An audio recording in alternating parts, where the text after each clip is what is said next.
Hello, how are you doing? Hi, I'm doing well. You're based in DC, right? Yes, I'm based in Washington, D.C., but I'm originally from California. Okay, so how do you like DC? I love it.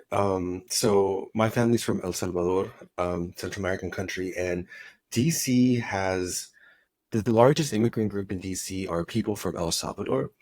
And I didn't know that. I always knew that I had like cousins here and I had like distant family here, but I didn't realize that DC's largest immigrant group was from El Salvador. So I love it here. It feels like an extension of home. I like other parts of DC that don't have to do with Salvadorans, but to me, that's what makes it really special. That's good to know. I feel like having that sense of community always helps.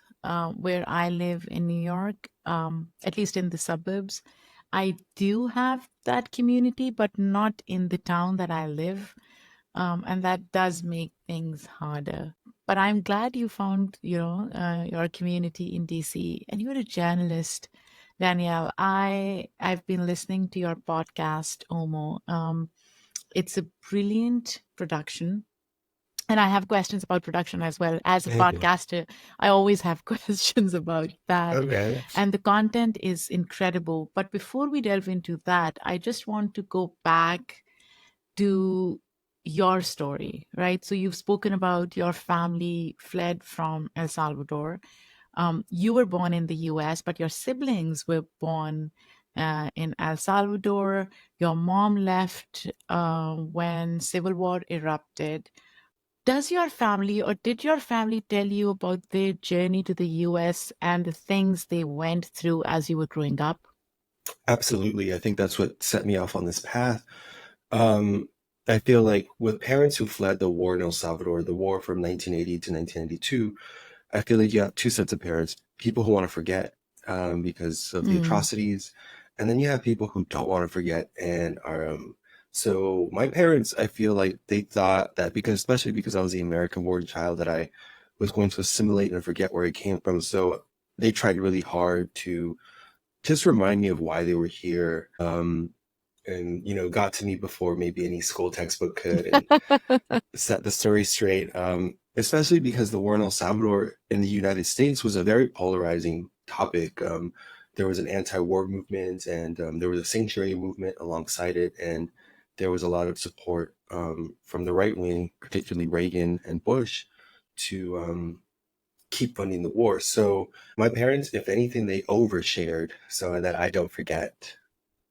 and how did that impact your childhood, your outlook on life? Well, there's one thing hearing the stories, and there's another thing being able to visit. And for me, it always made me feel like I was different in the sense in Los Angeles, Latinos are a big group, and Salvadorans within that group aren't as big. So most people who are Latino, or not most, but many people who are Latino in sorry, many people who are Latino in California, Los Angeles are from a Mexican background. So I grew up around a lot of Latinos and Spanish language, and that was great. It made me retain my Spanish language, but there was not a lot of Salvadorans at the Mm. time. We were a new immigrant group in the 80s and 90s because of the war. And so I was like, I always thought like, oh, what's the difference between us and Mexicans? And then my parents would be like, well, we have a different culture and we come from a different country.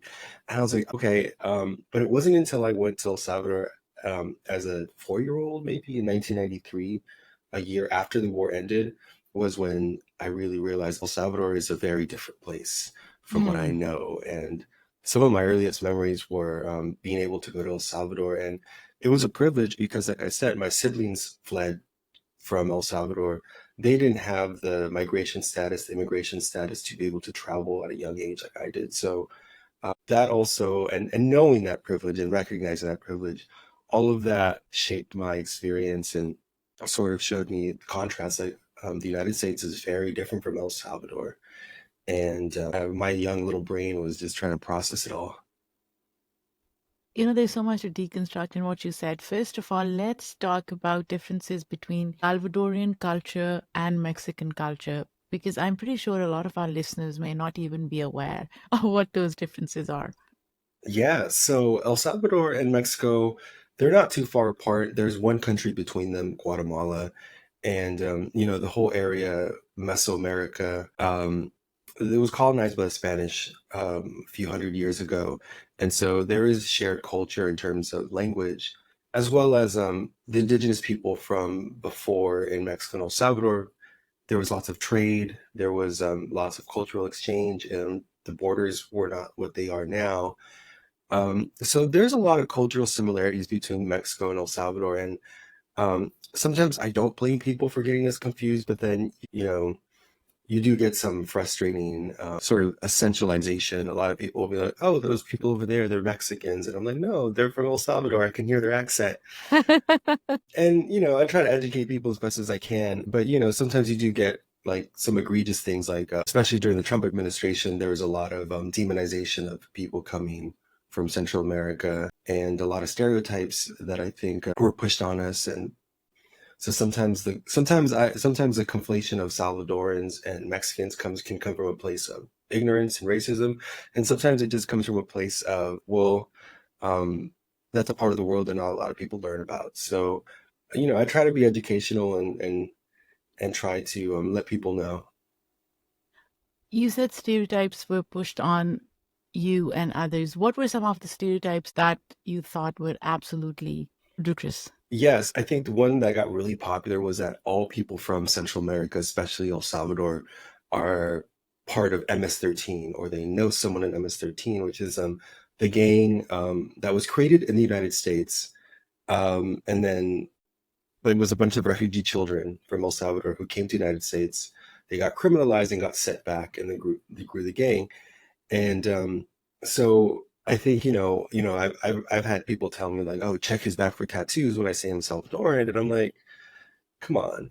So there has been that sense, and I think the Trump administration really, really, really tried to make MS-13 to be like scapegoats for Central American immigrants. The gang problem in El Salvador is very complicated, and it's very much involved with the United States politics. But I feel like that's the biggest misconception you get, and from that you just get that because we have a history of war and a history of gangs, a lot of people just assume violence, that we're violent people.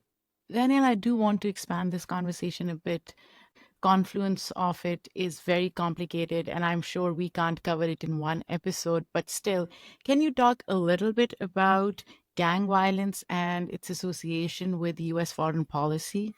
Yes, so the United States funded a war in El Salvador. They funded the right wing against a group of communist rebels. And so, it was Reagan's policy to really go hard on these communist rebels. The war started with Jimmy Carter, but Reagan really escalated things in 1980. Conservative estimates say that around 200,000 Salvadorans died in this war, and we're a very small country of 6 million. Um, and a lot of these, what happens in war is that, you have a lot of orphans, you have a lot of children who have been affected by war. And so a lot of these children migrated to the United States through various means, and coming to the United States, they didn't have the support that a child escaping war should. We're talking the Reagan era, 1980s, especially, where a lot of social programs were cut.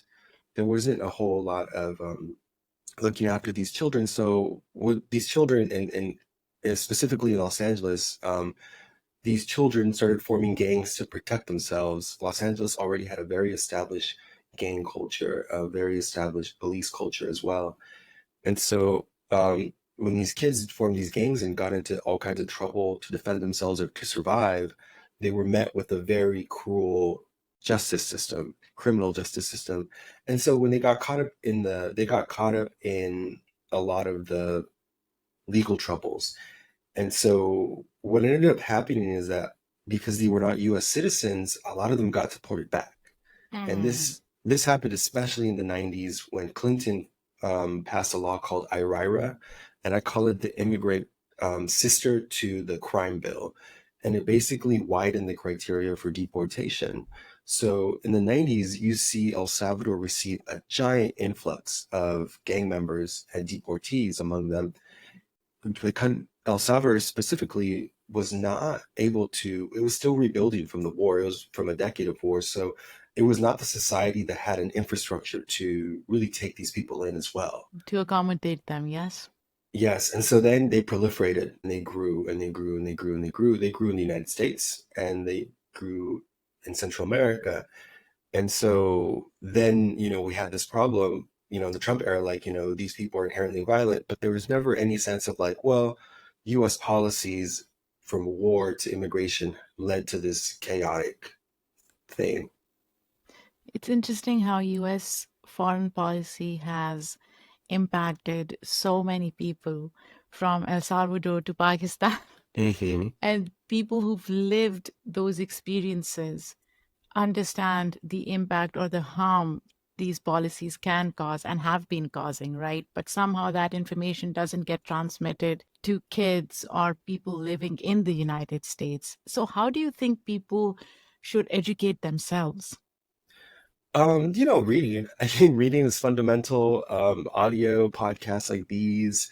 Um, now we have social media. I always tell people to find reputable sources for anything. And that's very hard in the time of misinformation. But I definitely think it happens at all levels. Books and media are one thing, but there's also the aspect of just your community and having access to like oral histories of elders and people who were alive Yeah. back then.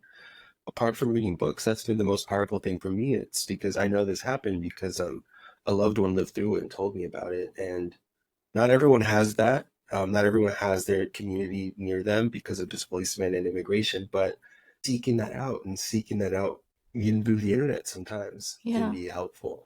That's a great point. And yet, I also want to talk about why you became a journalist. Now, I've listened to a few of your interviews, and you've talked about how a lot of stories coming out of Central America are not deemed necessary or important in newsrooms, right? Unless they are centered on gang violence or the so called migrant crisis at the border. Can you parse out fact from fiction for listeners to determine whether it's true that people living in the US are not interested in stories, in human stories coming out of Central America? That's one. And two, what language should be used, the vernacular should be used in the US social discourse for us to talk about these stories? Because you are critical of terms like the migrant crisis, right? Yeah, I've always been told in newsrooms since before, especially during the Obama era when I came into, when I graduated and started, having a professional life for the first time, was that there was no audience for stories of people in Central America. And I was just like, what does that mean? That's very vague. It could mean people don't care. I always thought as a media maker, as a journalist, it's our job to make people care. So oftentimes in newsrooms, I found myself sort of doing advocacy for stories in Central America. So for example, a lot of people don't know that people from El Salvador are the third largest Latino group now. Hmm. It goes, I think Mexicans, Puerto Ricans, and then Salvadorans, which was a spot that was once held by Cubans. So I always tell people that, you're surrounded by more, you know more Salvadorans or have interacted with more Salvadorans than you may have the idea.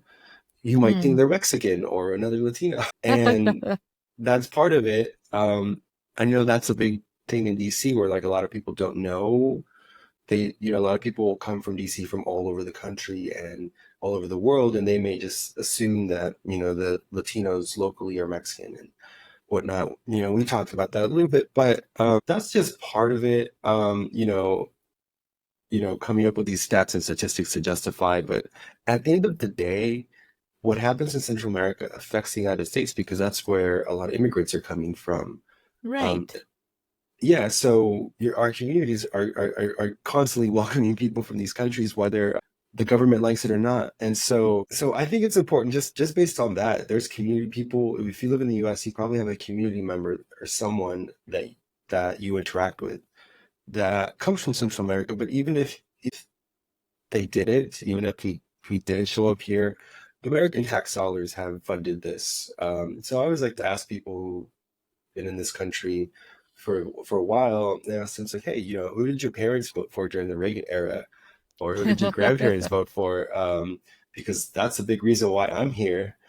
Um, and so part of it is that, in terms of the vernacular, I mean, as long as people aren't calling us slurs or anything, you know, it's very contentious sometimes. I think, we say immigrant, we say asylum seekers, and those are right. Those aren't wrong.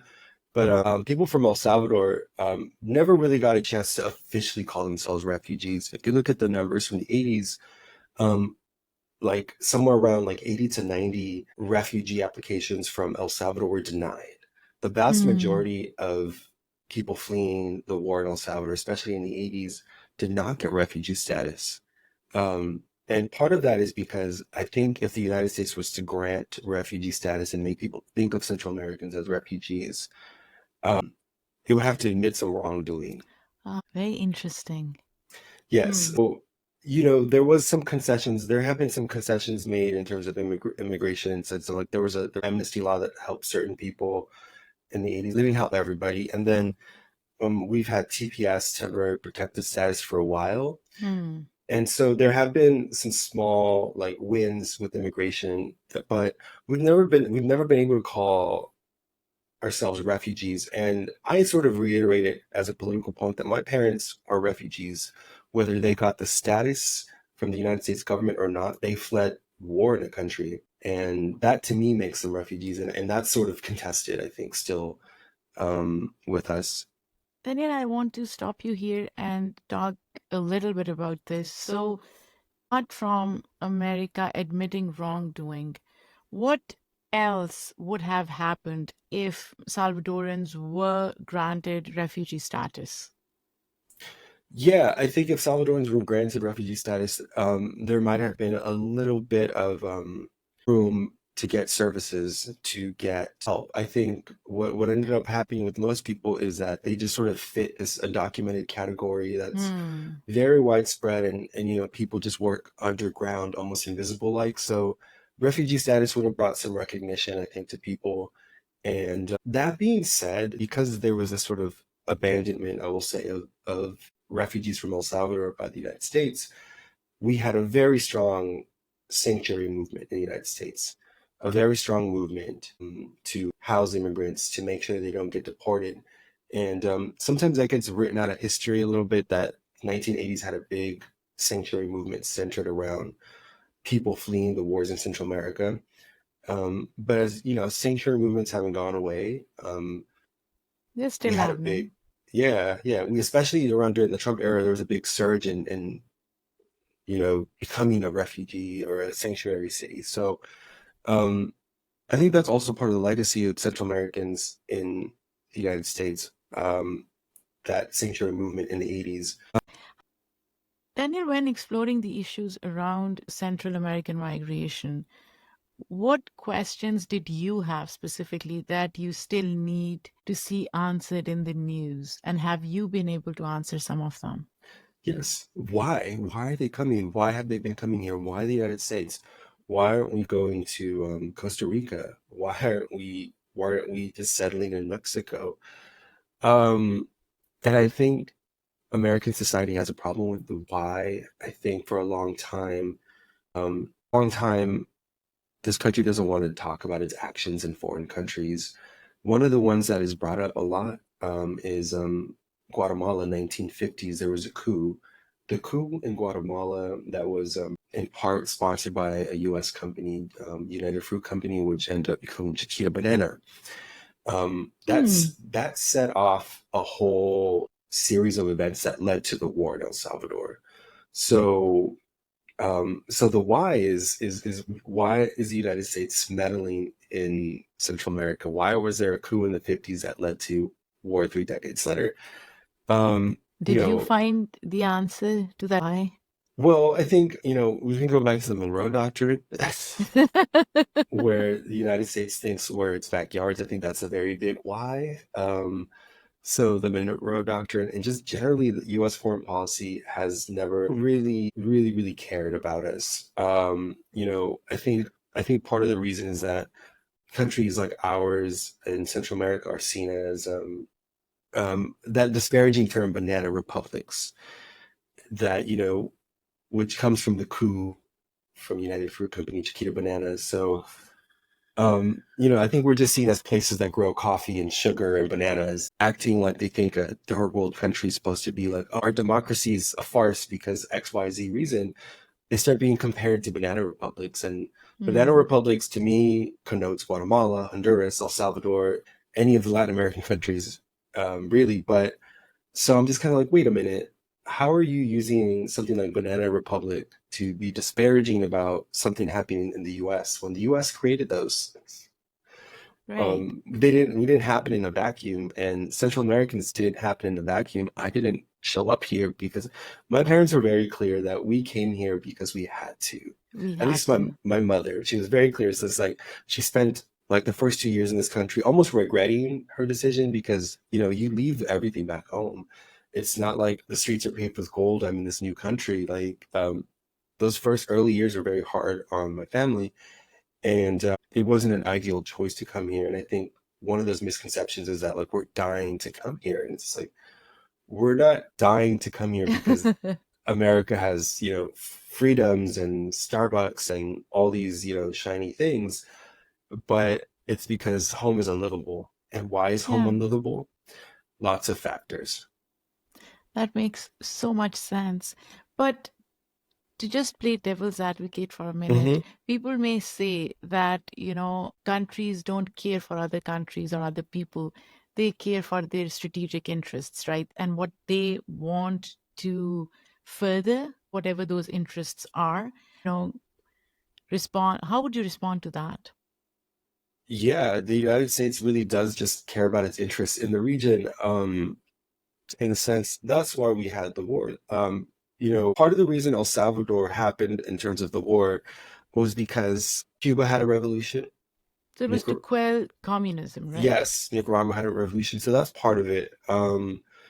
But the war didn't conclude on any. There wasn't any clear winner in the sense that like the guerrillas never had a full revolution, but also the government was kind of on its knees in a way. And so we had a peace treaty, and it just felt like in the peace treaties that we had in 1992, at the end of the day, US corporate interests won.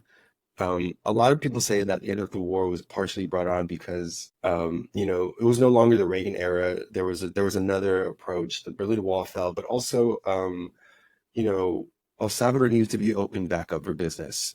This whole decade has, made a lot of foreign businesses leave El Salvador. Sorry, when the peace accords came, you started seeing a whole lot of push towards neoliberal policies. So El Salvador privatized the phone company, privatized a lot of services, and even to this day, we're fighting privatization of water. So El Salvador started following the neoliberal economic model after the war. And since then, we've seen, an increase of corporations in El Salvador from the US, but as well as we've seen a lot of migration as well because so many Salvadorans live in this country. Many more people want to reunify with their family. Hmm. And so now we have this sense where like the economy is very dependent on remittances from the US. Uh, So El Salvador is very tiny. Like I said, 6 million people in the grand scheme of things, it's not that big. It's the size of Massachusetts. You have 2 million of the 6 million people. There are 2 million people living outside of it in the United States. So a third of El Salvador's population lives in the yeah. United States. And that creates this interesting dynamic where a lot of the country is economically dependent on the United States in a lot of different ways, from remittances to just the fact that the United States is the big economy in the region. How do you think Salvadoran diaspora views the past and the present? Whew, that's a difficult one. I think Salvadoran diaspora, you have people like me whose parents just was just like overshared about El Salvador. And then you have people who don't know enough because their parents either maybe they migrated because they were too young, or maybe they want to forget about the trauma of the war. And, so you have a lot of Salvadoran Americans who are a bit out of touch with their culture, but at the same time, maybe they romanticize certain aspects of it. For So instance, yeah, for instance, like people want to talk about the cultural products. So oftentimes diaspora will cling on to these like symbols. For example, one of them is the pupusa. The pupusa is the national dish of El Salvador, and it's a corn tortilla basically that's stuffed with cheese or bean and cheese or meat and bean and cheese, and there's all these combinations, and that's like our national dish. And I think a lot of Salvador diaspora they just want to hold on to the positive. They just want to uplift the food and the music. El Salvador's music is very much like traditional stuff is very much is very much a cumbia style of music, which is a Afro Colombian rhythm that made its mm, way to us. And so people want to celebrate these things because they're tired of hearing the same narrative that we're violent, that we're gang members, that, etc. And so I don't blame diaspora folks to want to like run away from the bad and just embrace the good. But I think what happens with that sometimes is that we lose sight of the bigger picture of why we came here and what is going on in El Salvador right now. El Salvador is living through a very interesting moment under a president, Nayib Bukele, who is very right wing, very authoritarian, but he's getting rid of the gangs. And so that's seen as a positive. It doesn't matter if he's throwing people in jail without trial. It doesn't matter um, that he's funding the military, not funding the schools. A lot of people just are like, I want a safe El Salvador so that I can visit. So a lot of these diaspora people, they go to El Salvador for 2 weeks, and then that's sort of the extent of it all, yeah. and then they come back. But it's a little difficult too because I have some family members or enough. I have some friends and family members who want to go to El Salvador. They're Salvadoran American like me. They were born in this country. They want to travel. They can travel, and their parents are like, no, like it's too dangerous. Mm, Their parents might not have been there in 20 years, but the trauma and everything is lingers. And so now with this new president, Nayib Bukele, he puts the best picture forward for El Salvador, where you know, El Salvador is adopting cryptocurrency. It's meeting the 21st century. All the bad guys are in jail. It's safe to visit now. He's courting a lot of Bitcoin influencers, cryptocurrency influencers.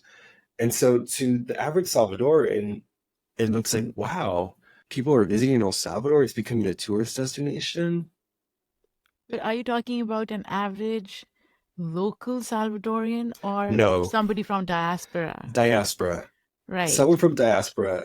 We look at the country at this period right now through rose-colored glasses, because it seems to us better than our war-torn past. But what does an average Salvadorian living in El Salvador think? Ooh, that really depends on a couple factors like economic class. But I will say that the average Salvadoran is really struggling to survive.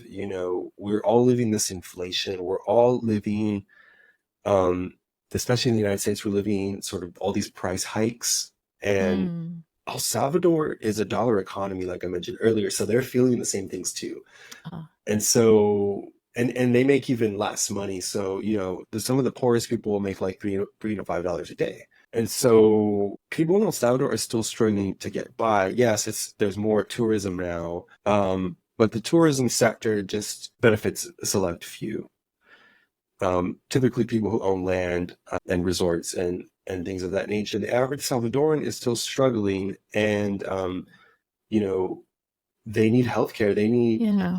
They need economic empowerment. All of these things aren't winning like they should. Right now, El Salvador is investing highly in militarization, investing in building jails. And so, that looks like economic activity, at first, but, and, it's creating jobs. People have to build those jails. People have to But then they have to fill those jails as well. Yes, and that's where we're at right now. And so the average Salvadoran, it's hard to gauge sometimes because like a lot of people don't want to speak out against the government so openly. You kind of have to read between the lines. So maybe a Salvadoran won't tell you outright, I hate the president. But there's also a lot of people who feel that they have to go with the president because they feel that like he's like this absolute power. And so you have a lot of people who really do love the new president, but I'm getting the sense from people there that things aren't as rosy and happy as Nayib Bukele paints out to be, and Hmm. not everyone can speak out in the same way. And we get into that in the podcast. How journalists have been persecuted for telling the truth about what's going on, and yeah, things aren't as especially if you're a working class Salvadoran from the more lower economic sectors, you're more likely to be picked up and thrown into prison Hmm. because you don't have any recourse. Hmm. You Hmm. you probably don't have a high up working in the government that can take you out. And so what we're seeing is that a lot of the most vulnerable people are the people just being targeted indiscriminately, whether they committed a crime or not, in the jails, being thrown in the jails. And that information does not get out enough on El Salvador. Daniel, this is a great segue into the podcast itself. How would you describe its focus? Okay, so the podcast is called Humo, Murder and Silence in El Salvador. Humo is the Spanish word for smoke. So this podcast starts with a core story, which is a mass grave was found in the house of an ex-police officer. And um, a lot of these murder podcasts tend to focus on the guy who did the murder. He was a psycho. He was unwell. Where we turn that murder podcast mystery on its head and we're like, okay, it's not just one guy. It's a whole system that is failing people. And so, we lure you in a little with that murder mystery podcast formula. And then we flip the switch and we're like, this is about power. This is about politics and a lot of other stuff. What was the most shocking revelation you explored on the podcast? I think for me was hearing the voices of parents and loved ones who were affected by disappearances in El Salvador. Hmm. They never really get the spotlight, partially because a lot of them are scared to speak.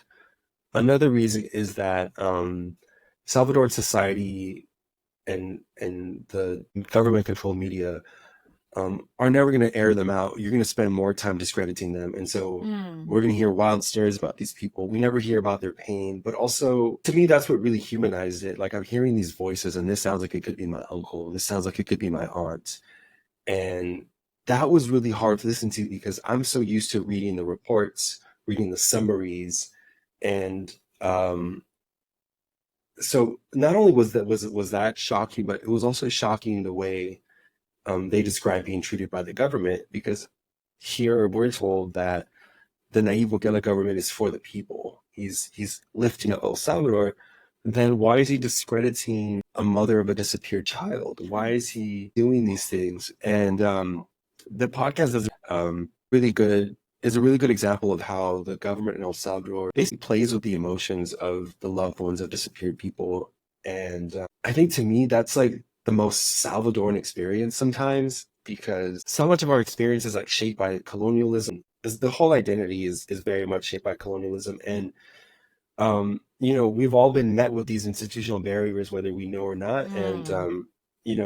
that sort of helplessness that some of the people who've had recently disappeared people, or that just echoed the experience of like my mother. My mother's like, I remember feeling like that in 1980 and thinking like, what can I do? And feeling helpless. And so in some ways, I want people to just, in my community, to just see each other's pain and that humanity, and think about ways in which we can stop some of this as a community. But Daniel, outside your own community, what do you hope audiences get out of it? um, I just hope that people can learn to discern and question power, whatever that power looks like. And I don't mean it to be just you gotta be contrarian. I just mean let's think critically about these things. Let's who could be benefiting from a nefarious activity? What could if a story's been buried, what more could they be hiding? So, I want people to not just believe the official narratives that a government gives them, to just question everything and sometimes, follow your own gut with some of these things. Don't just go with the sort of the PR that this leader is throwing and the misinformation and the influencers telling you that, everything's great in the sunshine of El Salvador. But really look behind the surface and think critically. That's what I want people to take, wherever they come from. I feel that, we're at a time where just a lot of things in the world are difficult, and we need to question institutions, and we need to think harder about the implication of all our actions, really.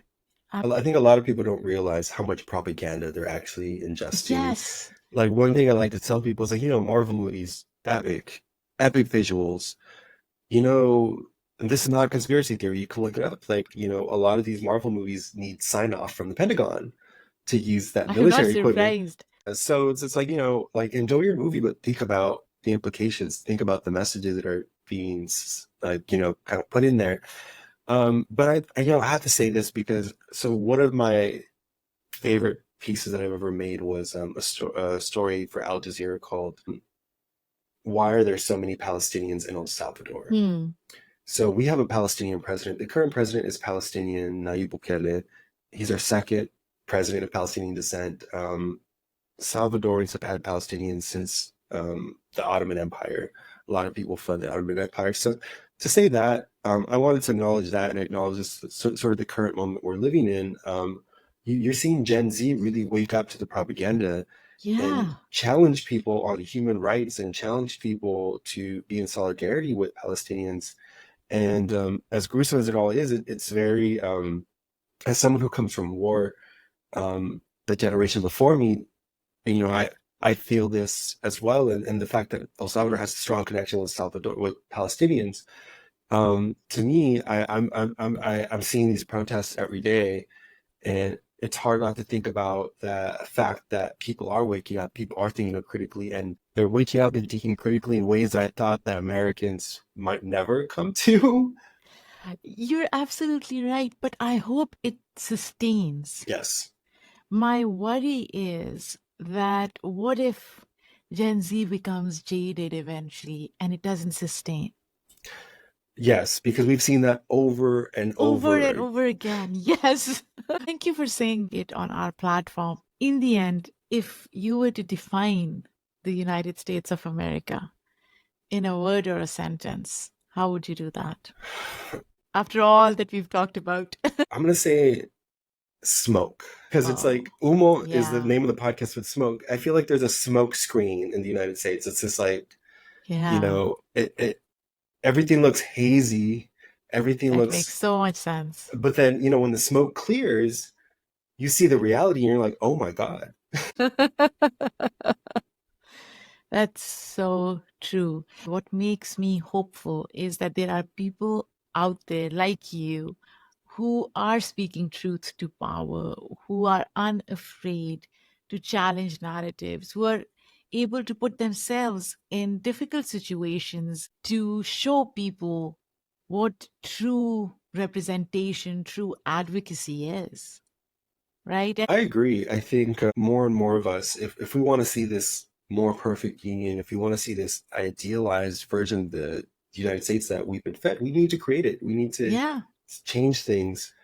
And, I try to be hopeful as well, because it's so easy to despair. But, I wouldn't be doing the work I do if I wasn't a little bit hopeful that it could move the needle. And I also feel that I'm also doing this for a lot of people who can't be here today to do it, and keeping their memory alive. And so, um, yeah, I just hope that this momentum we're in right now doesn't lose some steam. And I hope people also can, reflect on their own community and where they come from, to sort of keep them in the fight. And keep building coalitions. It may Yes. not impact you today, but it will eventually impact you. Yes. Daniel, where can people find Umo? Humo. So Humo, Murder in Silence in El Salvador. You can find it on Spotify. You can find it on Apple Podcasts and Amazon Music. Those are the main three. You can also go to Sonoro Media and search Humo and see if there are any other local platforms to you, but they're on the big platforms for spot podcasts. Thank Thank you, you. Dan. This was wonderful. Likewise. Thank you so much. And by the way, where can people find your work outside Umo? You can find me on Twitter at Chicalani. That's Puchicadanny. Puchicalani. Puchica just means oh my god in Salvadoran vernacular. But you can find me on that, and the same on Instagram is the same name. And yeah, that's where I have my work there. I have my bio has my link to my portfolio, so folks can find and contact me there. Thank you so much, Daniel. This was wonderful.